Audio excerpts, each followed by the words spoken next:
last time we looked at the scale, the do, re, mi scale in G, and I did explain that for each note that exists in that scale, there is a chord to be built from it. In the last exercise, you were being the lead guitarist, doing all that kind of thing. Now you're going to be the rhythm guitarist and do the chords. So the chords are drawn from the notes that are in the scale. So let's just do the do, re, mi, fa, sol, la, ti, do. I'm going to do that now in chord form and just play each chord and tell you what it is. This is a chord of G. So I will now play this. This is what's commonly known as the tonic chord. It's the first chord. Okay, G, and so that's do. And then the second chord, the number 2 chord, is A minor, Re. And the third chord is B minor, and this is a bar chord. It's where you're using the index finger and thumb of your playing hand to create a human nut or capo across there, and with the remaining 3 fingers you're playing an A minor. So this is your chord number 3, B minor, that's mi, do, re, mi. And chord number 4 is often referred to as the subdominant chord. You know, this sounds very much like we could go into sort of, you know, something rather rather dodgy, but subdominant musical term. This is chord number 4, and this is the chord of C major. So we've got do, re, mi, fa. And chord number 5, okay, this is the chord of D major. That's often called the dominant chord. That's often called the dominant chord. Let's go back. Do, re, mi, fa, sol. So far, so good. Then we do chord number 6, which is the relative minor. Very important, this one. In this case, this is E minor. Okay, so do, re, mi, fa, sol, la. Now, T, we're ready to go back to where we started from. Okay, this is important, this. And we're using here a diminished chord. Now, you may have heard of these, and you may have thought, oh, I don't want to play those. They sound terribly complex. They're not really, because there's only 3 of them. 3 of these little chaps here. Look at this position here. It's a 4-string chord. There it is, played slowly, arpeggiated. Here it is, played as a single strum. Now I'm going to call this F sharp diminished because it has an F sharp note there.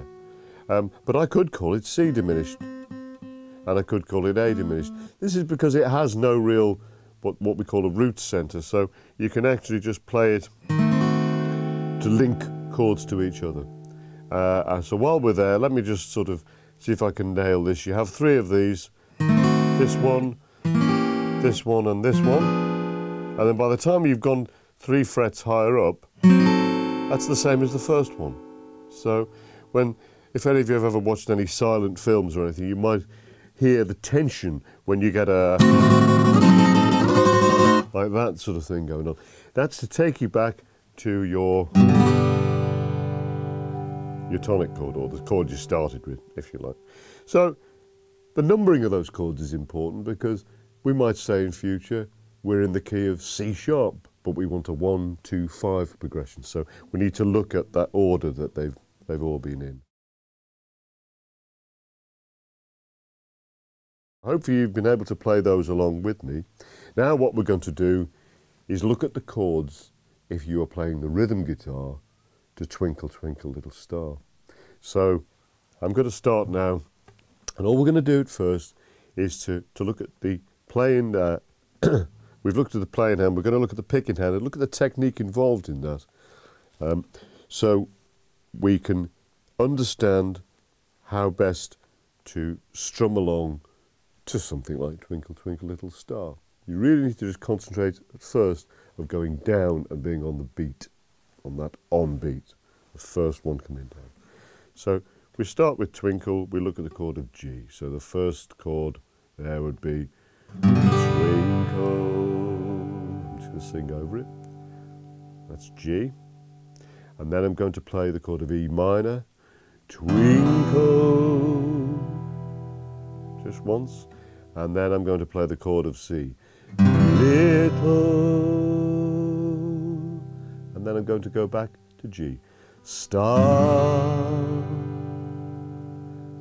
Then I'm going to play the chord of A minor, how I, back to G, wonder.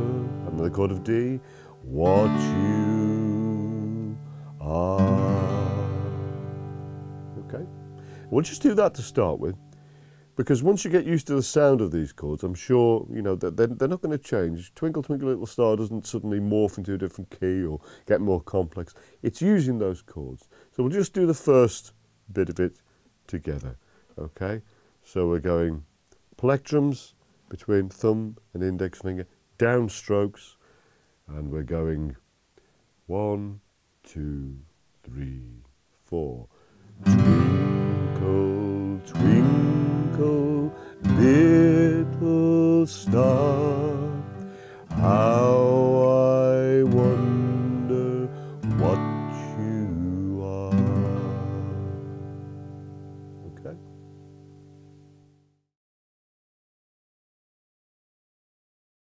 Strumming along, you may think that's terribly tedious, just going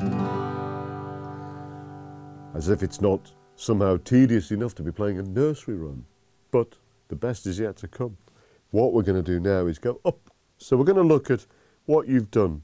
I sang twinkle, twinkle. Now we want to get upstrokes in there as well.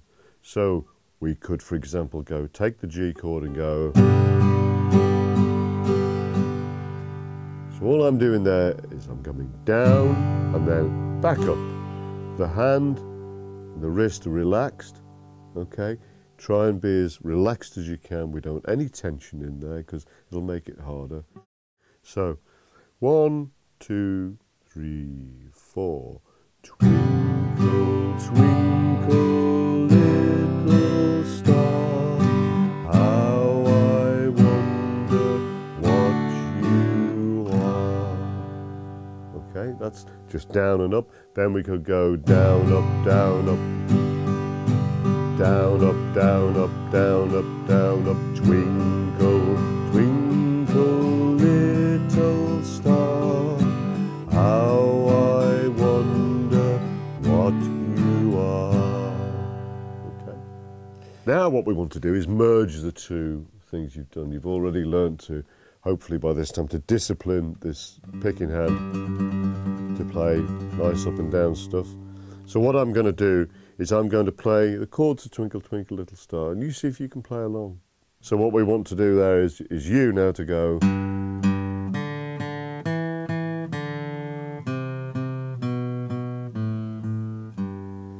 You know you can do it. Let's start it. 1, 2, 3, 4.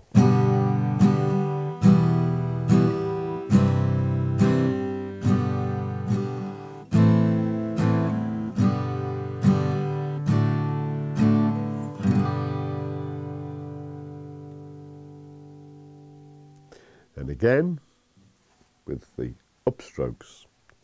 1, 2, 3, 4.